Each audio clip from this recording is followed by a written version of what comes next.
আসসালামু আলাইকুম, আমন্ত্রণ জানাচ্ছি বাংলাভিশন সংবাদে। সঙ্গে আছি নাহিদ জামান সোমা এবং আমি রিজওয়ানা ইনফিস। শুরুতে বিআরবি কেবল সংবাদ শিরোনাম।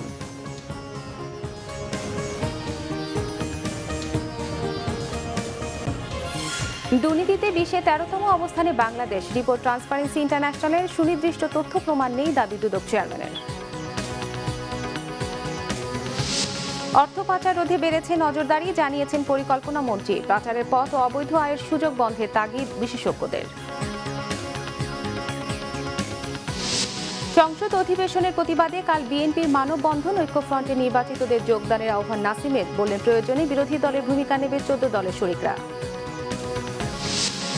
ডাকসু নির্বাচনে প্রার্থী হওয়ার সর্বোচ্চ বয়স 30 বছর, হলগুলোতে হবে ভোট কেন্দ্র, সিন্ডিকেট সভায় সিদ্ধান্ত। পাটের পরিবেশ বান্ধব ব্যাগ তৈরিতে অর্থ সংকট কাটানোর আহ্বান, আশ্বাস দিলেন মন্ত্রী। শিগগিরই বাণিজ্যিক উৎপাদন শুরুর আশা উদ্ভাবক মোবারক হোসেনের। দেখছিলেন বিআরবি কেবল সংবাদ শিরোনাম। এবারে পুরো সংবাদ। বিশ্বের দুর্নীতিগ্রস্ত দেশের তালিকায় বাংলাদেশের অবস্থান 13তম, আর দক্ষিণ এশিয়ার দেশগুলোর মধ্যে দ্বিতীয় সর্বোচ্চ দুর্নীতিগ্রস্ত। দুর্নীতি সূচকে এমন অবস্থানকে বিব্রতকর বলছে transparency international Bangladesh, TIB. Banking খাতে সুশাসনের অভাব, দায়ীদের শাস্তি না হওয়া সহ বিভিন্ন কারণে দুর্নীতি বেড়েছে বলে মনে করছে সংস্থাটি। তবে সরকারের বর্তমান দুর্নীতি বিরোধী কঠোর অবস্থানকে ইতিবাচক হিসেবেই দেখছেন তারা। মঙ্গলবার 23তমবারের মতো বিশ্বব্যাপী দুর্নীতির ধারণা সূচক প্রকাশ করেছে জার্মানির বার্লিন ভিত্তিক প্রতিষ্ঠান ট্রান্সপারেন্সি ইন্টারন্যাশনাল। 2018 সিপিআই-এ 180টি দেশের মধ্যে 88 স্কোর নিয়ে সবচেয়ে কম দুর্নীতিগ্রস্ত দেশ ডেনমার্ক। এরপরই দ্বিতীয়তে রয়েছে নিউজিল্যান্ড, তৃতীয় অবস্থানে ফিনল্যান্ড, সিঙ্গাপুর, সুইডেন ও সুইজারল্যান্ড। অন্যদিকে সবচেয়ে দুর্নীতিগ্রস্ত দেশ সোমালিয়া, দ্বিতীয়তে সুদান, তৃতীয়তে ইয়েমেন ও উত্তর কোরিয়া। টিআইবির প্রতিবেদনে বিশ্বের দুর্নীতিগ্রস্ত দেশের তালিকায় বাংলাদেশের অবস্থান 13তম, যা 2017 তুলনায় 4 ধাপ নিচে। দুর্নীতিতে দক্ষিণ এশিয়ার 8টি দেশের মধ্যে বাংলাদেশের অবস্থান দ্বিতীয়, আর এশিয়ার 31টি দেশের মধ্যে চতুর্থ। বাংলাদেশের র্যাঙ্কিং এর বিবেচনায় অবস্থানটা আরো বিব্রতকর, কারণ বাংলাদেশের র্যাঙ্কিং উপর থেকে যদি হিসাব করা হয় 180টি দেশের মধ্যে আমরা এবার 149তম স্থান পেয়েছি, যেটা 2017 সালের তুলনায় 6 স্টেপ নিচে, 6 ধাপ নিচে। আর যদি সূচকের নিম্নক্রম হিসাবে বা নিচের দিক থেকে হিসাব করা হয়, তাতেও বাংলাদেশের অবস্থান 4 ধাপ নিচে নেমেছে। অর্থাৎ এটা আমরা 13তম স্থানে আছি, যেটি গতবার 2017-তে আমরা ছিলাম 17তম। টিআইবি বলছে শাস্তি নিশ্চিত না হওয়ায় দুর্নীতি দিন দিন বাড়ছে। ঋণ খেলাপি, অবৈধ অর্থ পাচার, ভূমি দখলের মতো অপরাধ দমনের পাশাপাশি দুর্নীতি দমন কমিশনকে শক্তিশালী করার পরামর্শ তাদের। সেই সাথে দুর্নীতি দমনে সরকারের রাজনৈতিক সদিচ্ছারও প্রশংসা করেছে সংস্থাটি। আমাদের ব্যাংকিং এবং ফাইন্যান্সিয়াল সেক্টরে অবারিত যেই স্ক্যান্ডাল এবং দুর্নীতির যে ঘটনাগুলো, বিশেষ করে লোন ডিফল্ট বা ঋণ খেলাপি এবং জালিয়াতি, আমাদের ক্রমবর্ধমান এবং অত্যন্ত বিব্রতকরভাবে বাংলাদেশ থেকে অবৈধ অর্থ পাচারের যে বিষয়টি, সেটি অবশ্যই ইস্যুটিকে বিবেচিত হয়ে থাকতে পারে। পৃথিবীর কোনো দেশেই শীর্ষ পর্যায়ে রাজনৈতিক সদিচ্ছা ছাড়া দুর্নীতি নিয়ন্ত্রণ হয় না। বাংলাদেশে এটি প্রকাশিত হচ্ছে বা এটি দৃঢ়ভাবে ঘোষিত হচ্ছে, সেটিকে আমরা স্বাগত জানাই। এটিকে আমরা অত্যন্ত গুরুত্বপূর্ণ উপাদান বলে মনে করি। তবে এটির কার্যকর ব্যবহার, এটির প্রয়োগ এবং এটিকে কারো প্রতি ভয় করুণা না করে বাস্তবায়ন করার যে অঙ্গীকার, সেটি থাকতে হবে। এবং যারা দুর্নীতি করবেন, উচ্চ পর্যায়ে হোক, যেই পর্যায়ে হোক না কেন, তারা আবার বিচারহীনতার সংস্কৃতি উপভোগ করবেন, সেটি সম্ভব হবে। সেটি যদি অব্যাহত থাকে, তাহলে অবশ্যই সুদশূন্য সহনশীলতার ঘোষণা কাগজে দলিল ছাড়া আর কিছুই থাকবে না। দুর্নীতির এই সূচক রাজনৈতিক উদ্দেশ্য প্রণোদিত নয় বলেও দাবি টিআইবির। তাইমুর রশিদ, বাংলাভিশন, ঢাকা। দুর্নীতির সূচক নিয়ে ট্রান্সপারেন্সি ইন্টারন্যাশনাল টিআইজি রিপোর্ট প্রকাশ করেছে, তাতে সুনির্দিষ্ট তথ্য প্রমাণ নেই, দাবি করেছেন দুর্নীতি দমন কমিশনের চেয়ারম্যান ইকবাল মাহমুদ। তিনি বলেন, টিআইএ রিপোর্টে পদ্ধতিগত ভুল আছে এবং তারা অনেক সময় পক্ষপাতমূলক রিপোর্ট প্রকাশ করে। অর্থ পাচার রোধেও হতাশার কথা জানান দুদক চেয়ারম্যান। দুর্নীতির সূচকে বাংলাদেশের অবনতি হয়েছে। ট্রান্সপারেন্সি ইন্টারন্যাশনালের এই রিপোর্টের সাথে দ্বিমত পোষণ করেছেন দুর্নীতি দমন কমিশনের চেয়ারম্যান ইকবাল মাহমুদ। মঙ্গলবার দুপুরে এক প্রতিক্রিয়ায় তিনি বলেন, কী কারণে দুর্নীতি বেড়েছে, কোন খাতে বেড়েছে, এসব বিষয় স্পষ্ট না করলে টিআইয়ের এই রিপোর্ট গ্রহণ করা যাবে না। বড় দুর্নীতিবাজদের ধরতে দুদকের ব্যর্থতার কথাও স্বীকার করেন চেয়ারম্যান। কিন্তু আমরা আশা করব টিআইয়ের রিপোর্টের মধ্যে এটি থাকবে যে দুর্নীতি কেন তারা বলছে যেটা কমে নাই বা বেড়েছে, এবং সেই বাড়ার কারণ কি। যদি টিআই রিপোর্টে সেটা না থাকে তাহলে এই রিপোর্ট কোনো ক্রমে আমাদের কাছে গ্রহণযোগ্য নয়। অনেক বড় দুর্নীতিবাজকে ধরতে পারি না, দ্যাটস ট্রু। দুর্নীতিবাজ এখন যদি লন্ডনে বসে থাকে ফর এক্সাম্পল, তিনি বিদেশে বসে আছেন, আমি কেমনে তারে ধরি। অর্থ পাচার বিষয়ে দুদক চেয়ারম্যান বলেন, যারা অর্থ পাচার করে তারা দেশের বাইরে থাকে, যে কারণে তাদেরকে ধরাও সম্ভব হচ্ছে না। দিজ আর দি রিপোর্টস, এগুলা গাল ভরা রিপোর্ট একটা দিলে তো হলো না। আপনি আমাদেরকে বলেন, যিনি রিপোর্ট দিয়েছে তিনি বলুক না করিম, রহিম, সলিম, ইকবাল এরা অর্থ পাচার করছে, বলুক। তা তো আপনারা বলেন না, আপনাদেরও সমস্যা আছে তো। আপনারা যারা রিপোর্ট তৈরি করেন, আপনারা যেমন আপনার অনেক রিপোর্ট টিভিতে আমরা দেখি specific, we welcome that kind of report, যে সেটা নিয়ে আমরা চেস করি, আমরা বের করি, আপনাদের রিপোর্ট আমরা বের করি। এখন এমন এক রিপোর্ট যে যেখানে বলা হয়েছে 50,000 কোটি টাকা নিয়ে গেছে, আরে কে নিল রে ভাই? এ তো কানে চিলে কান নেওয়ার মতো অবস্থা। That should not be. কাকে খুঁজবো মহাসমুদ্রে, আমি কাকে খুঁজবো বলেন? এইভাবে report, we are not going to buy all this report. Dudak স্বাধীনভাবে কাজ করছে বলে দাবি করেন দুদক চেয়ারম্যান। যখন আরিফুল হক, বাংলা ভিশন, ঢাকা। অর্থ পাচার রোধে সরকারের নজরদারি বেড়েছে জানিয়েছেন পরিকল্পনা মন্ত্রী এম এ মান্নান। জাতীয় অর্থনৈতিক পরিষদের নির্বাহী কমিটি একনেকের সভা শেষে মন্তব্য করেছেন পরিকল্পনা মন্ত্রী। একনেক সভায় 16,433 কোটি টাকা ব্যয়ে 9টি প্রকল্পের অনুমোদন দেওয়া হয়েছে। মঙ্গলবার সকালে রাজধানীর এনএসসি সম্মেলন কক্ষে অনুষ্ঠিত হয় জাতীয় অর্থনৈতিক পরিষদের নির্বাহী কমিটি একনেকের সভা। প্রধানমন্ত্রী শেখ হাসিনার সভাপতিত্বে অনুষ্ঠিত সভায় অনুমোদন দেয়া হয় 9টি প্রকল্পের। সভা শেষে পরিকল্পনা মন্ত্রী সাংবাদিকদের বলেন, প্রধানমন্ত্রী শেখ হাসিনা রেল, সড়ক ও নৌপথের মধ্যে সমন্বয়ের তাগিদ দিয়েছেন একনেকের সভায়। রেল, নৌ, সড়ক তিনটাতে যেন আমরা সমন্বয়ের জন্য কাজ করি, সমন্বিত ব্যবস্থা গড়ে উঠবে। সিলেটে ট্রেন কিনবো, আমি খুলনা যাব, যে মাঝে স্টিমার থাকে, রেল থাকে, ওইটা ওর মধ্যে ইনক্লুড করা যাবে। একটু পরে হয়তো হবে, বাট এটা সম্ভব। এ সময় সাংবাদিকদের কাছে মন্ত্রী আরও বলেন, অর্থ পাচার রোধে নানা উদ্যোগ গ্রহণ করেছে সরকার। ভবিষ্যতে এ ব্যাপারে সরকারের নজরদারি আরও কঠোর হবে বলেও জানান তিনি। টাকা পাচার সর্বত্র হয়, সারা বিশ্বে আদান প্রদান হচ্ছে। যেহেতু আমাদের প্রবৃদ্ধি বৃদ্ধি পেয়েছে, উৎপাদন বৃদ্ধি পেয়েছে, টাকাও প্রচুর বেশি আগের তুলনায়, সুতরাং টাকার পাচারটাও বৃদ্ধি পেয়েছে। লজিক্যালি আমার মনে হয় আমরা এটা নিয়ে, আমাদের এটা নজরে আছে। আমার বিশ্বাস কর্তৃপক্ষ যারা আছেন, অর্থমন্ত্রী মহোদয়, মাননীয় প্রধানমন্ত্রী চিন্তাভাবনা করছে, সেন্ট্রাল ব্যাংক করছে। আমরা, আপনি জানেন যে ফিনান্সিয়াল ইন্টেলিজেন্স ইউনিট নামে একটা ইউনিট স্থাপন করেছি বাংলাদেশ ব্যাংকে ট্র্যাক করার জন্য। ব্যাংকগুলোর উপরে নির্দেশনা আছে যে 10 লাখ টাকা না 5 লাখ টাকার চেক পাইলেই জিজ্ঞেস করো কোথায় পেয়েছেন, ব্যাখ্যা দেন ইত্যাদি। অনুমোদন পাওয়া প্রকল্পগুলোর কাজ দ্রুত বাস্তবায়নে প্রধানমন্ত্রীর কঠোর নির্দেশনার কথাও জানান পরিকল্পনা মন্ত্রী। কর্তৃপক্ষ তারা কথা দিয়েছেন। সানজিদ আহমেদ, বাংলা ভিশন, ঢাকা। অবৈধ আয়ের সুযোগ, রাজনৈতিক অস্থিরতা ও বিনিয়োগে অনিশ্চয়তার কারণে দেশ থেকে অর্থ পাচার হয়ে যায় বলে মনে করেন বিশেষজ্ঞরা। তাদের মতে অর্থ পাচার বন্ধে বিদ্যমান আইনের কঠোর প্রয়োগের পাশাপাশি উৎস বন্ধে পদক্ষেপ নিতে হবে, কারণ অবৈধ আয়ের উৎস বন্ধ না হলে অর্থ পাচার ঠেকানো সম্ভব নয়।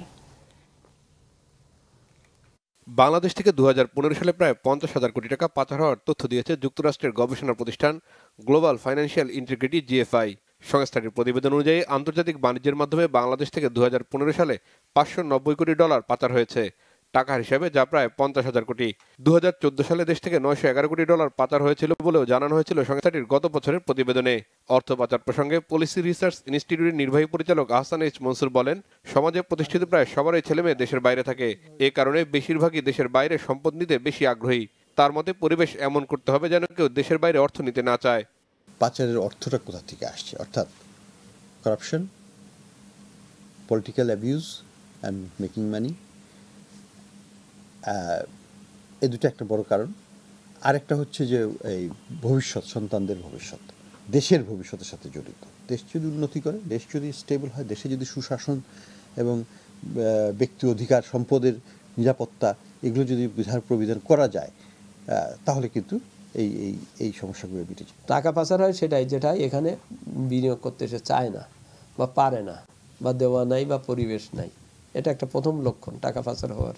দুই হচ্ছে এখানে টাকা অর্জনের অবৈধ পন্থা আছে, টাকাটা নিশ্চয়ই অবৈধ বা যার জন্য এটা চলে যাচ্ছে বা যাওয়ার ব্যাপারটা, অর্থাৎ এখানে স্বচ্ছতা জবাবদিহিতার অভাব আছে বা আছে। তৃতীয়ত হচ্ছে যে পদ্ধতিতে এটা যাচ্ছে সেখানেই বিরাট একটা গলত। এনবিআর এর সাবেক চেয়ারম্যান আব্দুল মজিদের মতে আন্তর্জাতিক বাণিজ্যের লেনদেন তদারকির ক্ষেত্রে বাংলাদেশ ব্যাংক সঠিকভাবে দায়িত্ব পালন করছে না বলে অর্থ পাচারের ঘটনা ঘটছে। এটার সাথে বেশিভাবে জড়িত হচ্ছে ব্যাংকিং খাত, কারণ ব্যাংকের মাধ্যমেই যাচ্ছে। দেখতে হবে উৎসে, পদ্ধতিতে কোথায় হচ্ছে বা নেওয়ার পরিবেশ যাতে না হতে পারে সেইটা দেখার দরকার। সেটাই উদ্দেশ্য হওয়া উচিত এইটার পর্যালোচনার। দেশটাকে যদি আমরা বিনিয়োগ কার্যক্রম, কর্মসংস্থান এবং বেআইনিভাবে কারো সম্পদ দখল করার যে প্রবণতাটা বাংলাদেশে ব্যাপকভাবে আছে সেটাকে যদি বন্ধ করতে পারি, তাহলে কিন্তু এই সমস্যাগুলো অনেকখানি প্রশমিত করা সম্ভব। একেবারে চলে যাবে না, কিন্তু অনেকখানি কমে আসবে। এবছরের জিএফআই এর প্রতিবেদনে বলা হয়েছে 2015 সালে 148টি দেশ থেকে মোট 59,922 কোটি ডলার পাচার হয়েছে। 2015 সালে অর্থ পাচারের দিক থেকে 19তম অবস্থানে রয়েছে বাংলাদেশ। রিশাদ নাসরুল্লাহ, বাংলাভিশন, ঢাকা। একাদশ জাতীয় সংসদ অধিবেশনের প্রতিবাদে কাল মানববন্ধন এবং 8 ফেব্রুয়ারি বেগম খালেদা জিয়ার মুক্তির দাবিতে সোহরাওয়ার্দী উদ্যানে জনসভার কর্মসূচি ঘোষণা করেছে বিএনপি। নয়াপল্টন কেন্দ্রীয় কার্যালয়ে সংবাদ সম্মেলনে বিএনপির সিনিয়র যুগ্ম মহাসচিব রুহুল কবির রিজভী আহমেদ এই কর্মসূচির ঘোষণা দেন। তিনি অভিযোগ করেন নির্বাচনের নামে এক অসুস্থ পরিবেশ ছড়িয়ে দেওয়া হয়েছে রাষ্ট্রের সর্বত্র। 30 ডিসেম্বর নির্বাচনে জনগণের ভোটাধিকার আত্মসাৎ করেছে আওয়ামী লীগ। রুহুল কবির রিজভী আরও বলেন, একাদশ সংসদ নির্বাচন আন্তর্জাতিকভাবে স্বীকৃত মহা তামাশা নির্বাচন। বুধবার ভুয়া ভোটের সংসদের প্রথম অধিবেশন শুরু হবে বলে মন্তব্য করেছেন বিএনপির এই নেতা। এই সংসদ গণবিরোধী, এই সংসদ ইতিহাসের ম্যান্ডেটবিহীন ক্ষমতালোভীদের সম্মিলন হিসাবে বিবেচিত হবে সর্বত্র। ভুয়া ভোটের সংসদের প্রতিবাদে আগামীকাল জাতীয় প্রেস ক্লাবের সামনে মানববন্ধন 11টা থেকে 12টা। গণতন্ত্রের মা বিএনপি চেয়ারপারসন সাবেক প্রধানমন্ত্রী বেগম খালেদা জিয়া, সেই নেত্রীর মুক্তির দাবিতে এবং দেশের বিভিন্ন কারাগারে রাজবন্দী বিএনপির গুরুত্বপূর্ণ নেতাসহ 20 দলীয় জোট এবং অন্যদের মুক্তির দাবিতে আগামী 8ই ফেব্রুয়ারি জনসভা সোহরাওয়ার্দী উদ্যানে। নির্বাচন। আওয়ামী লীগের প্রেসিডিয়াম সদস্য 14 দলের মুখপাত্র মোহাম্মদ নাসিম বলেছেন, প্রয়োজনে 14 দলীয় জোটের শরিকরা সংসদে বিরোধী দলের ভূমিকা পালন করবে। আওয়ামী লীগের সাবেক সাধারণ সম্পাদক সৈয়দ আশরাফের মৃত্যুতে মঙ্গলবার আয়োজিত এক শোক সভায় মোহাম্মদ নাসিম বলেন, 14 দল একটি আদর্শিক জোট। জোটের অনেক অভিজ্ঞ সদস্য সংসদে আছেন। তারা সরকারের যে কোনো ভুল ত্রুটির বিরুদ্ধে উচ্চ কণ্ঠ হবেন। বিএনপি ও জাতীয় ঐক্যফ্রন্টের নির্বাচিত সদস্যদের সংসদে যাওয়ার আহ্বান জানিয়ে নাসিম বলেন, অন্যের ওপর রাগ করে মাটিতে ভাত খাওয়ার কোনো অর্থ হয় না। চায়ের দাওয়াতে না গেলেও অভিমান ভুলে সংসদে যাওয়ার আহ্বান জানান তিনি। উপজেলা নির্বাচনে 14 দলের জোটগতভাবে অংশ নেওয়ার কোনো সুযোগ নেই বলে জানান তিনি। নাসিম বলেন, জোটের সদস্য দলগুলো আলাদাভাবে তাদের পূর্ণ শক্তি নিয়ে উপজেলা নির্বাচনে অংশ নেবে। অবশ্যই 14 দল অনেক অভিজ্ঞ পার্লামেন্টারিয়ান 14 দলের মধ্যে এখনো আছে, যারা পার্লামেন্টের সদস্য নির্বাচিত হয়েছে। তারা পার্লামেন্টে যে সঠিকভাবে প্রয়োজনীয় বিরোধী দলের ভূমিকা পালন করবে। বিরোধী দল মানে বিরোধী দলের কণ্ঠ তারা উচ্চারণ করবে। আনুষ্ঠানিক বিরোধী দল নয়, কিন্তু বিরোধী দলের মতোই সরকার কোনো ভুল ত্রুটি হলে সমালোচনা করবে, অবশ্যই করবে সমালোচনা। বর্তমান সরকারের অধীনে বিএনপি আর কোনো নির্বাচনে অংশ নেবে না বলে জানিয়েছেন দলের কেন্দ্রীয় কমিটির যুগ্ম মহাসচিব সৈয়দ মোয়াজ্জেম হোসেন আলাল। বিকেলে কিশোরগঞ্জে জেলা বিএনপি আয়োজিত নির্বাচনোত্তর কর্মী সমাবেশে তিনি এসব কথা বলেন। 30 ডিসেম্বর প্রহসনের নির্বাচন আখ্যায়িত করে তিনি বলেছেন, দেশের জনগণকে প্রতিপক্ষ হিসেবে দাঁড় করিয়ে বিএনপিকে পরাজিত করা হয়েছে। এই পরাজয় বিএনপি নয়, এই পরাজয় গণতন্ত্রের। জেলা বিএনপি সাধারণ সম্পাদক মাজহারুল ইসলামের সভাপতিত্বে বিশেষ অতিথি হিসেবে বক্তব্য রাখেন বিএনপির কেন্দ্রীয় সাংগঠনিক সম্পাদক সৈয়দ ইমরান সালেহ প্রিন্স এবং সহ ধর্ম বিষয়ক সম্পাদক আব্দুল বারী ড্যানি। ঢাকা বিশ্ববিদ্যালয় কেন্দ্রীয় ছাত্র সংসদ ডাকসু নির্বাচনে প্রার্থীদের সর্বোচ্চ বয়স নির্ধারণ করা হয়েছে 30 বছর। ভোট কেন্দ্র স্থাপন করা হবে হলগুলোতে। আর ভোট দিতে পারবেন অনার্স, মাস্টার্স বা এমফিলের শিক্ষার্থীরা। বিশ্ববিদ্যালয়ের সিন্ডিকেট সভায় নেওয়া হয় এসব সিদ্ধান্ত। ডাকসু নির্বাচন নিয়ে গুরুত্বপূর্ণ সিদ্ধান্ত নিতে ঢাকা বিশ্ববিদ্যালয়ের সর্বোচ্চ নীতি নির্ধারণী ফোরাম সিন্ডিকেটের বৈঠক বসে মঙ্গলবার সন্ধ্যা 6:30টায়। সিনেট ভবনে অনুষ্ঠিত বৈঠকে অংশ নেন প্রায় সব সদস্য। পরে সভার সিদ্ধান্ত সাংবাদিকদের ব্রিফ করেন ভারপ্রাপ্ত রেজিস্ট্রার এনামুজ্জামান। জানান কারা হতে পারবেন প্রার্থী এবং ভোটার। যে সকল শিক্ষার্থী প্রথম বর্ষ স্নাতক সম্মান শ্রেণীতে ভর্তি পরীক্ষার মাধ্যমে ঢাকা বিশ্ববিদ্যালয়ে ভর্তি হয়ে অনার্স, মাস্টার্স, এমফিল পর্যায়ে অধ্যয়নরত আছে এবং যারা বিভিন্ন আবাসিক হলে আবাসিক অনাবাসিক শিক্ষার্থী হিসাবে সংযুক্ত রয়েছে এবং নির্বাচনের তফসিল ঘোষণার তারিখে যাদের বয়স কোনো ক্রমেই 30-এর বেশি অধিক হবে না, কেবলমাত্র তারাই ডাকসু ও হল সংসদ নির্বাচনের ভোটার হতে পারবে। সকল ভোটারই প্রার্থী হওয়ার যোগ্যতা রাখে। সরকারি, বেসরকারি অথবা দেশে বা বিদেশে যে কোনো প্রতিষ্ঠানে কর্মরত কোনো শিক্ষার্থী ভোটার হতে পারবেন না। অধিভুক্ত ও উপাদানকল্প কলেজের কোনো শিক্ষার্থী ভোটার হতে পারবেন না। গঠনতন্ত্র এবং আমাদের যে প্রচলন আছে সে অনুযায়ী সংশ্লিষ্ট আবাসিক হলেই ভোট কেন্দ্র স্থাপন করা হবে। ক্রিয়াশীল ছাত্র সংগঠনগুলোর প্রস্তাবনার ভিত্তিতে বাড়ানো হয়েছে কয়েকটি সম্পাদকীয় পদ। সান্ধ্যকালীন বিভিন্ন course, program, diploma, PhD, language course অথবা সার্টিফিকেট অন্য কোনো কোর্সে অধ্যয়নরতরা ভোটার কিংবা প্রার্থী হতে পারবেন না। নির্ধারণ করা হয়েছে আচরণবিধিও। লিফলেট বা হ্যান্ডবিলে শুধুমাত্র সাদা কালো ছবি ব্যবহার করা যাবে। বিদ্যুৎ সরবরাহ, মোবাইল নেটওয়ার্ক নির্বিঘ্ন নিরবিচ্ছিন্ন রাখা হবে। প্রচারণার সময় সকাল 10টা থেকে রাত 12টা পর্যন্ত রাখা হয়েছে। সমাবেশের অনুমতি গ্রহণের সময় 48 ঘন্টা পূর্বের পরিবর্তে 24 ঘন্টা পূর্বে রাখা হয়েছে। ছাত্র সংগঠনগুলোর কোনো প্রার্থী নেতাকর্মীদের হয়রানি করা যাবে না, হয়রানি করা হবে না। ক্যাম্পাসের গুরুত্বপূর্ণ জায়গাগুলোতে সিসিটিভি বসানো আছে, প্রয়োজনে আরও বসানো হবে। সব ঠিক থাকলে টানা 28 বছর পর 11ই মার্চ অনুষ্ঠিত হবে ঢাকা বিশ্ববিদ্যালয় কেন্দ্রীয় ছাত্র সংসদ ডাকসু ও হল ছাত্র সংসদ নির্বাচন। মিজানুর রহমান সবুজ, বাংলা ভিশন, ঢাকা। বিজ্ঞানী মোবারক হোসেনের আবিষ্কার বহু আকাঙ্ক্ষার সোনালী ব্যাগ উৎপাদন থেমে থাকবে না বলে আশ্বাস দিয়েছেন পাট ও বস্ত্রমন্ত্রী গোলাম দস্তগীর গাজী। তিনি বলেছেন, পাটের তৈরি শতভাগ পরিবেশ বান্ধব এই প্লাস্টিক ব্যাগ মানুষের কাছে পৌঁছে দেওয়ার পথে সকল বাধা দূর করা হবে। আশা ছাড়ছেন না উদ্ভাবক মোবারক আহমেদ খানও।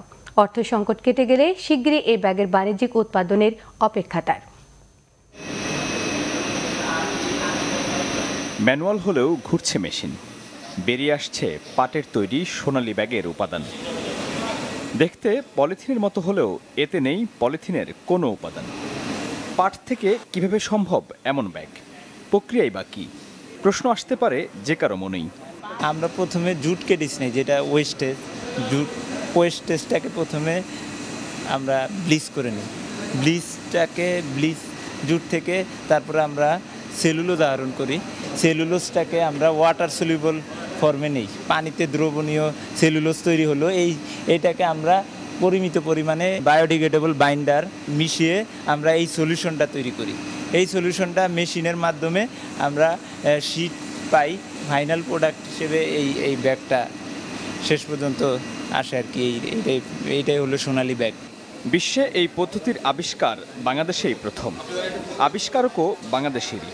এত বড় সফলতা চোখের সামনে, কিন্তু অটোমেশিন, লোকবল সংকট সহ আধুনিক প্রযুক্তির অভাবে সাধারণের কাছে সুফল পৌঁছাতে পারছেন না আবিষ্কারক মোবারক আহমেদ খান। এই জিনিসটা নতুন তৈরি হয়েছে, তৈরি হওয়ার জন্য কোনো যন্ত্রপাতি পৃথিবীতে কেউ তৈরি করে রাখে নাই। মেশিনগুলি সোর্সিং করতে হচ্ছে, বিভিন্ন দেশে কথা বলতে হচ্ছে, বিভিন্ন দেশে যাওয়া দরকার, তাদের সাথে কথা বলা দরকার বা তাদের আসতে বলা দরকার। এটা একটা চ্যালেঞ্জ, এবং সর্বোপরি চ্যালেঞ্জ হলো আর্থিক সহায়তা। আর্থিক সহায়তা যদি ভালো থাকে তাহলে কিন্তু আমার এইসব চ্যালেঞ্জ আমি খুব বড় চ্যালেঞ্জ মনে করি না। এমন বাস্তবতায় ডেমরার লতিফ বাওয়ানি জুট মিলে সোনালী ব্যাগ তৈরির কার্যক্রম পরিদর্শন করেন বস্ত্র ও পাট মন্ত্রী। মন্ত্রীর কাছে প্রশ্ন ছিল, সোনালী ব্যাগের কার্যক্রম কি ধুকে ধুকেই চলবে? কবে কাটবে অর্থ সংকট? আমি নতুন এসেছি, আমি থাকলে কোনো অর্থনৈতিক জটিলতা থাকবে না। এখন নিশ্চয়ই আপনি সেটি দেখবেন। হ্যাঁ, নিশ্চয়ই আমি এটা দেখবো, কারণ আমি ম্যান অফ ইন্ডাস্ট্রি কীভাবে চালাতে হয় আমি জানি। আমি ইনশাল্লাহ সফল হবে। বিজ্ঞানী মোবারক আহমেদ খানের সাথে পুরো টিমেরই অপেক্ষা সোনালী ব্যাগের সোনালী দিনের। গ্রামাঞ্চলে একটি প্রবাদ বেশ প্রচলিত, মাটির লোহা হজম করতে পারে কিন্তু পলিথিন হজম করতে পারে না। তাহলে খুব সহজে অনুমান করা যাচ্ছে পলিথিন কতটা ক্ষতিকর পরিবেশের জন্য। পরিবেশের সেই ক্ষতি থেকে রক্ষা করতে উদ্ভাবন করা হয়েছে পাট থেকে সম্পূর্ণ পরিবেশ বান্ধব এই সোনালী ব্যাগ। কিন্তু অর্থনৈতিক সংকটের কারণে কাঙ্ক্ষিত লক্ষ্যে পৌঁছাতে পারছে না স্বপ্নের এই প্রকল্পটি। Miraj Hossain Gazi, Bangla vision, Latif Bawani jute mills, Demra, Dhaka. 2018 সালে সারা দেশে 3103টি সড়ক দুর্ঘটনায় 4439 জনের মৃত্যু হয়েছে। আহতের সংখ্যা 7425। এই পরিসংখ্যান দিয়েছে নিরাপদ সড়ক চাই সংস্থাটি। বলছে 2017 সালের তুলনায় এবছর সড়ক দুর্ঘটনায় মৃতের সংখ্যা 21.36% কমেছে। সকালে ঢাকা রিপোর্টার্স ইউনিটিতে এক সংবাদ সম্মেলনে জানানো হয়, সবচেয়ে বেশি দুর্ঘটনা ঘটেছে বাসে 879টি, এরপর ট্রাকে 793, মোটরসাইকেলে 634 এবং কাভার্ড ভ্যানে 119টি। 1535 জনের মৃত্যু হয়েছে গাড়ি চাপায়। এরপর মুখোমুখি সংঘর্ষে মৃত্যু হয়েছে 873 জনের। চালক মারা গেছেন মোটরসাইকেলের 160 জন এবং বাস ড্রাইভার মারা গেছেন 64 জন। সবচেয়ে বেশি প্রাণহানি ঢাকা জেলায় 364 জন। চালকদের বেপরোয়া গাড়ি চালানো এবং আইন না মানায় প্রবণতাকেই সড়ক দুর্ঘটনার জন্য সবচেয়ে বেশি দায়ী বলে মনে করেন নিরাপদ সড়ক চাইয়ের চেয়ারম্যান ইলিয়াস কাঞ্চন। তিনি বলেন, পরিবহন সংস্থা খুবই শক্তিশালী, সরকার থেকে শুরু করে সবাই তাদের ভয় পায়, যে কারণে বেপরোয়া চালকদের শাস্তি হয় না। মুন্সিগঞ্জ সদরের রামপালের বল্লালবাড়ি এলাকায় খননে প্রত্নতাত্ত্বিক নিদর্শনের আলামত পাওয়া গেছে। প্রত্নতাত্ত্বিকদের ধারণা এখানে ছিল সেন বংশের রাজা বল্লাল সেনের রাজপ্রাসাদ। তবে বাড়ির মালিকের দাবি, এখানে কোনো প্রত্নতাত্ত্বিক নিদর্শনের খোঁজ পাওয়া যায়নি। ভবিষ্যতে তার জমিতে আর কোনো খনন করতে না দেওয়ার কথাও জানিয়েছেন তিনি।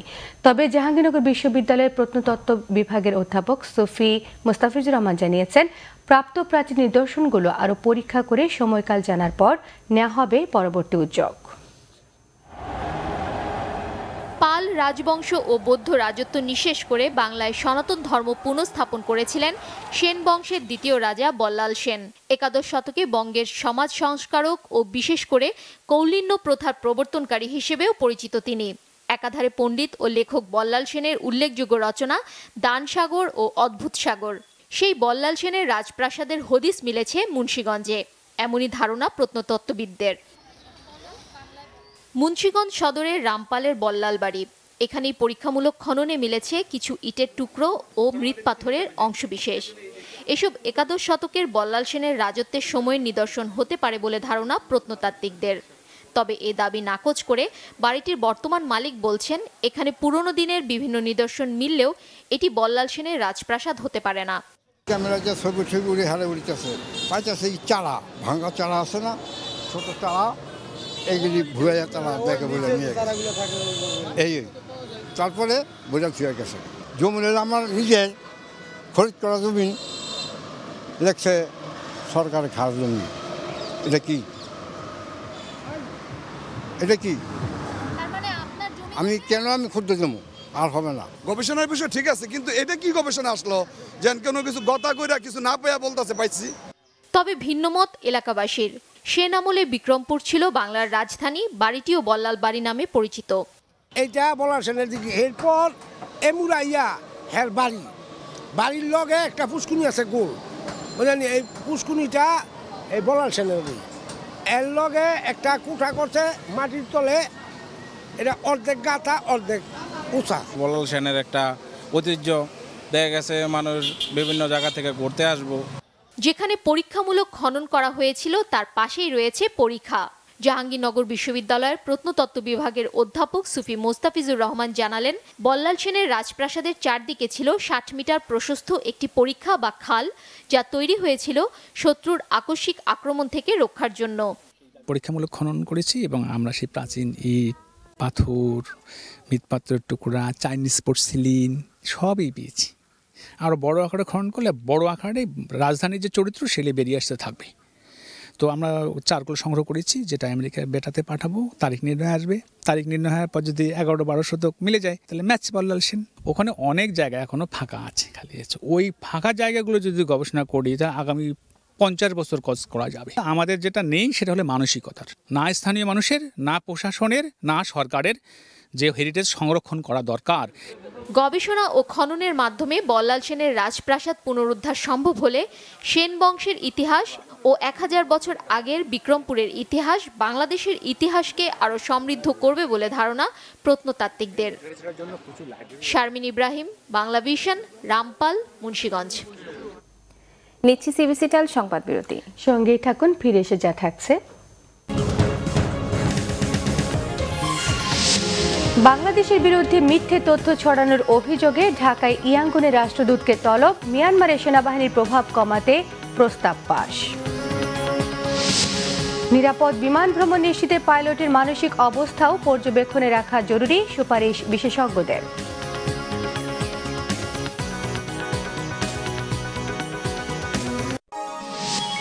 আপনারা দেখছেন বাংলা ভিশন সংবাদ। স্বাগত আরেকবার বাংলা ভিশন সংবাদে। বাংলাদেশের বিরুদ্ধে মিথ্যে তথ্য ছড়ানোর অভিযোগে ঢাকায় নিযুক্ত মিয়ানমারের রাষ্ট্রদূতকে ডেকে কড়া প্রতিবাদ জানিয়েছে পররাষ্ট্র মন্ত্রণালয়। মিথ্যে ও বানোয়াট তথ্য প্রচারকে দুঃখজনক মন্তব্য করে পররাষ্ট্রমন্ত্রী ডক্টর একে আব্দুল মোমেন বলেছেন, এতে দুদেশের বন্ধুত্বপূর্ণ সম্পর্ক ক্ষতিগ্রস্ত হবে। এদিকে প্রবাসী কল্যাণ প্রতিমন্ত্রী ইমরান আহমেদ জানিয়েছেন, সৌদি আরবে নারী শ্রমিক নিপীড়নের পরিস্থিতি পরিবর্তন হবে 6 মাসের মধ্যেই। বাংলাদেশ থেকে কিছু লোক গিয়ে রাখাইনে বোমাবাজি করেছে বলে প্রচারণা ছড়িয়েছে মিয়ানমার সরকার ও দেশটির কিছু গণমাধ্যম। এর প্রতিবাদে সোমবার বিকালে ঢাকায় নিযুক্ত মিয়ানমারের রাষ্ট্রদূত লইন উকে তলব করা হয় পররাষ্ট্র মন্ত্রণালয়ে। তার হাতে দেয়া হয় প্রতিবাদপত্র। পরে পররাষ্ট্রমন্ত্রী ডক্টর একে আব্দুল মোমেন বলেন, মিয়ানমার প্রায় মিথ্যা তথ্য ছড়াচ্ছে বাংলাদেশের বিরুদ্ধে, যা দুদেশের জন্যই ক্ষতিকর। যে আমাদের প্রতিবেশী রাষ্ট্রের বিভিন্ন মিডিয়া এবং সরকারি দপ্তরও অনেক সময় বলছেন যে আমাদের থেকে নাকি লোক গিয়ে ওখানে বোমাবাজি করেছে। একেবারে আমাদের কাছে মনে হয় এটা মিথ্যা এবং বানোয়াট। আমরা সেই জন্য ওদের বলেছি যে দেখেন, এই ধরনের জিনিসগুলো আর ঠিক না। আমরা বন্ধু রাষ্ট্র, আমরা প্রতিবেশী রাষ্ট্র এবং আমাদের তো সুসম্পর্ক, কিন্তু এই ধরনের প্রচারণা যদি মিথ্যা প্রচারণা হয় তাহলে কিন্তু আমাদের উভয়ের জন্য ক্ষতিকারক। এদিকে সৌদি আরব থেকে নানা সময়ে নারী শ্রমিকদের নির্যাতিত হয়ে দেশে ফেরা নিয়ে কথা বলেছেন প্রবাসী কল্যাণ ও বৈদেশিক কর্মসংস্থান প্রতিমন্ত্রী ইমরান আহমেদ। টর্চারের কথা যেটা বলা হয় এটা অত্যন্ত দুঃখজনক, আর এটা কোনো মতেই গ্রহণযোগ্য না। আমরা প্রবাসী কল্যাণ মন্ত্রণালয়ের আমরা এটা বিষয় নিয়েই ইতিমধ্যেই টেক আপ করেছি। ইনশাল্লাহ এই যা কিছু আপনারা পেপারে দেখছেন বা যা কিছু শুনছেন, আমি বলবো খুব বেশি হলে 6 মাসের ভিতরে আপনারা কিন্তু বিরাট একটা পরিবর্তন দেখতে পারবেন। এর আগে উন্নয়ন প্রকল্প সহ সরকারের নানা কর্মসূচিকে গতিশীল করার বিষয়ে বৃহত্তর সিলেটের কয়েকজন মন্ত্রীর সাথে বৈঠক করেন এই দুই মন্ত্রী। ইমরুল কায়েস, বাংলা ভিশন, ঢাকা। মিয়ানমারের রাজনীতিতে সেনাবাহিনী প্রভাব কমাতে অং সান সুচির দল national league for democracy NLD উত্থাপিত প্রস্তাব পাশ করেছে পার্লামেন্ট। এতে সেনাবাহিনীর সাথে নয়া টানাপোড়েনে দেশটির রাজনৈতিক অঙ্গনে থমথমে উত্তেজনা বিরাজ করছে। স্থানীয় সময় মঙ্গলবার দুপুরে সংবিধান সংশোধনের প্রস্তাব পার্লামেন্টে উত্থাপন করেন এনএলডির পার্লামেন্ট সদস্য অংকি নিয়াত। ব্রিগেডিয়ার জেনারেল মংমংয়ের তীব্র আপত্তির মধ্যে প্রস্তাবটি গ্রহণ করেন স্পিকার টিখুন মিয়াদ। নীরবে দাঁড়িয়ে এর প্রতিবাদ জানান পার্লামেন্টের প্রতিনিধি সেনা সদস্যরা। পরে ভোটাভুটিতে প্রস্তাবের পক্ষে 394 এবং বিপক্ষে 17 ভোট পড়ে। ধারণা করা হচ্ছে সংবিধান সংশোধনের লক্ষ্যে সংসদীয় কমিটি গঠন নিয়ে আলোচনা আগামী মাসেও চলবে। যে কোনো প্রস্তাব বাতিলে সেনাবাহিনীর একচ্ছত্র ক্ষমতা এবং পার্লামেন্টে বাধ্যতামূলক 25% সেনা প্রতিনিধি রাখার বিধানে আপত্তি জানিয়ে সংবিধানের সংস্কার চেয়েছে এনএলডি। 2015 সালে নির্বাচনে দলটির অন্যতম রাজনৈতিক প্রতিশ্রুতি ছিল এটি। এ ধরনের প্রস্তাব দেয়া সুচির উপদেষ্টা মুসলিম এক আইনজীবীকে 2017 সালে জানুয়ারিতে ইয়াঙ্গুন বিমানবন্দরের বাইরে গুলি করে হত্যা করা হয়। নিরাপদ উড়োজাহাজ ভ্রমণ নিশ্চিতে ফ্লাইটে নিশ্ছিদ্র নিরাপত্তার পাশাপাশি পাইলটের মানসিক অবস্থাও পর্যবেক্ষণে রাখা প্রয়োজন। এজন্য পাইলট নিয়োগে 2 স্তর বিশিষ্ট সাইকোমেট্রিক এবং সাইকোলজিক্যাল প্রোফাইলিং পরীক্ষা জরুরি বলে মনে করছেন বিশেষজ্ঞরা। সকালে রাজধানীর একটি হোটেলে এয়ারলাইন সেফটি উন্নয়নে মিডিয়ার ভূমিকা বিষয়ে আলোচনায় নভো এয়ারের ব্যবস্থাপনা পরিচালক মফিজুর রহমান জানান, যাত্রী সুরক্ষায় ধূমপায়ী বা মাদকাসক্ত পথভ্রষ্ট পাইলটদের অবশ্যই শাস্তির আওতায় আনা উচিত। জবাবদিহিতা নিশ্চিতে নিয়ন্ত্রক সংস্থা সিভিল এভিয়েশন এবং সেবাদানকারী প্রতিষ্ঠান আলাদা হওয়া জরুরি। উড়োজাহাজ চলাচল নিরাপত্তার বিভিন্ন চ্যালেঞ্জ তুলে ধরে বিমান সংস্থার chief of air safety captain Ashfaq বলেছেন, অভ্যন্তরীণ বিমানবন্দরগুলো রানওয়ে এখনো মসৃণ নয়। বিমানবন্দরের পাখি সমস্যা শিগগিরই সমাধান করা না হলে বড় দুর্ঘটনার আশঙ্কা রয়েছে। প্রশাসনের সহায়তায় নয়, জনগণের ভোটে ঢাকা উত্তর সিটি কর্পোরেশনের মেয়র নির্বাচনে জিততে চান আওয়ামী লীগের প্রার্থী আতিকুল ইসলাম। মঙ্গলবার মনোনয়নপত্র জমা দিয়ে আশাবাদের কথা জানান তিনি। তার দাবি, বিএনপি না এলেও এই নির্বাচন হবে প্রতিদ্বন্দ্বিতাপূর্ণ। এদিকে রিটার্নিং কর্মকর্তা আবুল কাশেম আনুষ্ঠানিক প্রচারণা শুরুর আগে পোস্টার, ব্যানার সহ এ ধরনের সামগ্রী সরিয়ে ফেলার আহ্বান জানিয়েছেন সম্ভাব্য প্রার্থীদের। ঢাকার উত্তর সিটির মেয়র পদের শূন্য আসনে নির্বাচন হবে 28 ফেব্রুয়ারি। উত্তর ও দক্ষিণ সিটিতে যুক্ত হওয়া নতুন 36টি ওয়ার্ডেও ভোট হবে একই দিনে। এই নির্বাচনে মনোনয়ন দাখিলের শেষ দিন 30 জানুয়ারি বুধবার। শেষ মুহূর্তে মনোনয়নপত্র সংগ্রহ ও জমা দিচ্ছেন প্রার্থীরা। মঙ্গলবার ঢাকা উত্তরের মেয়র পদে মনোনয়ন জমা দিয়েছেন আওয়ামী লীগের প্রার্থী আতিকুল ইসলাম। দলের কেউ না থাকলেও বিশিষ্টজনদের সাথে নিয়ে রিটার্নিং কর্মকর্তার কাছে মনোনয়ন জমা দেন তিনি। জানান, উত্তর সিটিকে বাসযোগ্য করে গড়ে তোলার স্বপ্নের কথা। ইলেকশনের মাধ্যমে জনগণ যাকেই ভোট দিবে তাকেই আমরা মেনে নিব এবং সেটাই হবে একটা অংশগ্রহণমূলক প্রতিযোগিতামূলক ইলেকশন। আর কেউ যদি না আসেন, নির্বাচন কমিশন তার শিডিউল দিয়েছেন এবং শিডিউল মোতাবেক কিন্তু কাজ করতে হবে। জনগণ হচ্ছে সকল শক্তির মূল উৎস। আমি জনগণকে নিয়েই আমি ভোট করতে চাই। আমাদের প্রয়াত মেয়র আনিস ভাই ঢাকা উত্তরের ঢাকাবাসীকে যে একটি মাপে নিয়ে গেছেন, আমরা অবশ্যই চেষ্টা করব ইনশাল্লাহ আপনাদের সবাইকে নিয়ে সেই মাপে থাকার জন্য, পারলে তার উপরে যাওয়ার জন্য। তার নিচে কখনো গেলে এটাকে জনগণ কিন্তু প্রত্যাখ্যান করবে। এদিকে সময় শেষ হওয়ার আগদিন পর্যন্ত ঢাকা উত্তরের মেয়র পদে 25 জন, নতুন 18টি ওয়ার্ডের সাধারণ কাউন্সিলর পদে 197 এবং সংরক্ষিত নারী কাউন্সিলর প্রার্থী হিসেবে 30 জন মনোনয়নপত্র সংগ্রহ করেছেন। পোস্টার, লিফলেট, বিলবোর্ড এগুলো যদি থাকে, যে প্রার্থী থাকুক, তারা যেন, আমরা তাদেরকে অনুরোধ করছি তারা যেন এগুলো নামিয়ে নেন, না হলে তাদের বিরুদ্ধেও আমরা আইনানুগ ব্যবস্থা গ্রহণ করব। 10 ফেব্রুয়ারি প্রতীক বরাদ্দের পর শুরু হবে আনুষ্ঠানিক প্রচারণা। শারমিন ইব্রাহিম, বাংলা ভিশন, ঢাকা। রংপুরের আইনজীবী রথীশ চন্দ্র ভৌমিক হত্যার চাঞ্চল্যকর মামলায় স্ত্রী স্নিগ্ধা ভৌমিককে ফাঁসির আদেশ দিয়েছেন জেলা ও দায়রা জজ আদালতের বিচারক। মঙ্গলবার দুপুরে রায় ঘোষণার পর সন্তুষ্টি প্রকাশ করে তা দ্রুত কার্যকর করার দাবি জানিয়েছেন স্বজন এবং আইনজীবীরা। এর আগে কড়া নিরাপত্তায় আদালতে আনা হয় আসামি স্নিগ্ধা ভৌমিককে। 2018 সালের 29 মার্চ রাতে আইনজীবী রথীশ চন্দ্র ভৌমিককে 10টি ঘুমের ওষুধ খাইয়ে শ্বাসরোধে হত্যা করেন তার স্ত্রী স্নিগ্ধা ভৌমিক ওরফে দীপা ও তার কথিত প্রেমিক শিক্ষক কামরুল ইসলাম। এরপর তার মরদেহ তাজহাট মোল্লাপাড়ায় কামরুলের ভাইয়ের নির্মাণাধীন বাড়ির ঘরের মেঝেতে পুঁতে রাখা হয়। 3 এপ্রিল মধ্যরাতে রথীশ চন্দ্রের স্ত্রী স্নিগ্ধাকে জিজ্ঞাসাবাদের জন্য র্যাব আটক করে। তিনি এই হত্যাকাণ্ডের কথা স্বীকার করেন এবং মরদেহের অবস্থান সম্পর্কে তাদের জানান। সেই সূত্র ধরে ওই দিন মোল্লাপাড়ার বাড়ির মেঝে খুঁড়ে নিহত আইনজীবী রথীশের গলিত মরদেহ উদ্ধার করা হয়। গত বছরের 21 অক্টোবর এই হত্যা মামলার অভিযোগপত্র আদালতে দাখিল করা হয়। 30 অক্টোবর থেকে হত্যা মামলার সাক্ষ্য গ্রহণ শুরু হয়। হত্যা মামলায় 37 জন সাক্ষীর সাক্ষ্য গ্রহণ শেষে যুক্তিতর্ক সম্পন্ন করা হয়। রায় ঘোষণার সময় স্নিগ্ধা ভৌমিক আদালতে ছিলেন। রায় সন্তুষ্ট বাদী পক্ষের আইনজীবীরা। পরিকল্পিত হত্যার জন্য বিজ্ঞ আদালত আসামিকে ফাঁসির আদেশ দিয়েছেন। আমরা মনে করি এই রায় যুক্তিযুক্ত, ন্যায়ত এবং ন্যায় বিচার প্রতিষ্ঠিত হয়েছে। আমরা আইনজীবী সমাজ এই মামলায় রায়ে সন্তুষ্ট। এই মামলার প্রধান আসামি সহ 2 আসামি এরই মধ্যে কারাগারে চিকিৎসাধীন অবস্থায় মারা গেছে।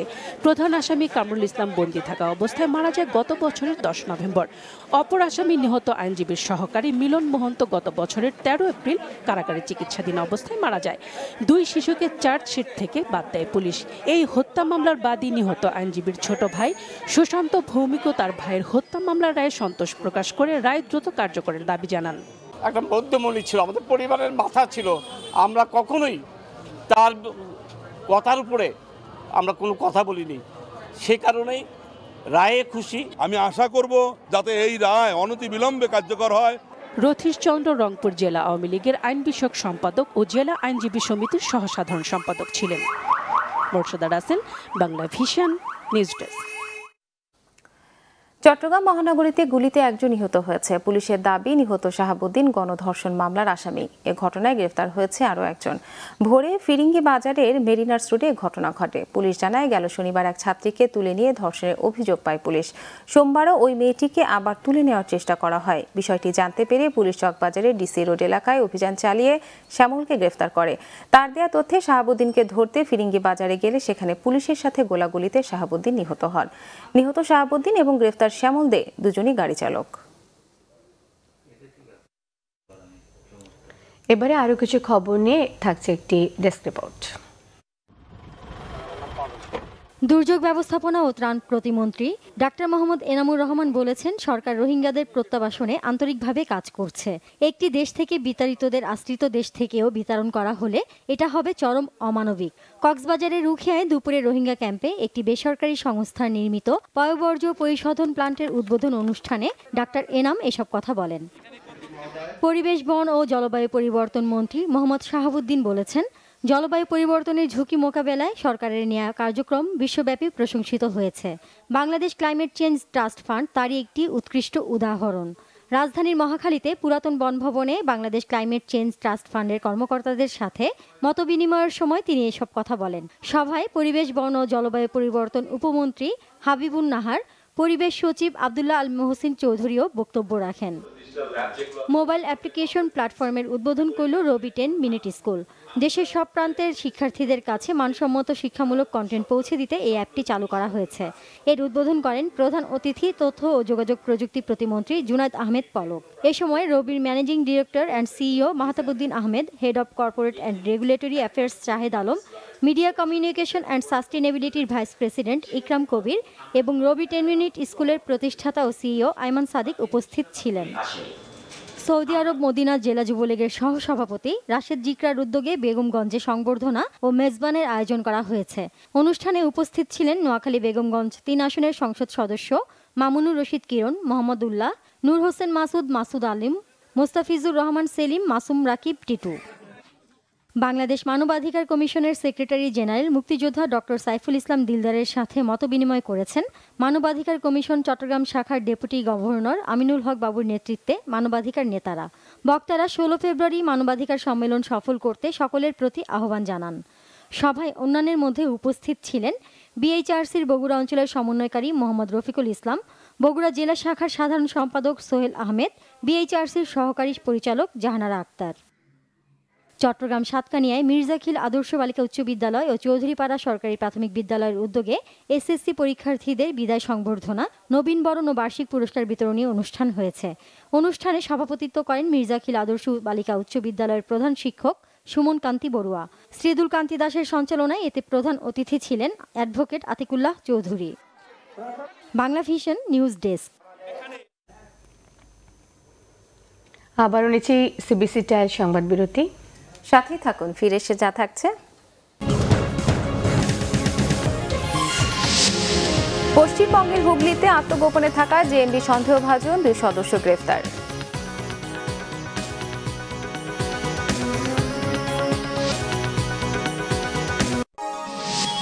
আপনারা দেখছেন বাংলা ভিশন সংবাদ। আবারও স্বাগত বাংলা ভিশন সংবাদে। এ পর্যায়ে আমিন জুয়েলার্স আন্তর্জাতিক সংবাদ।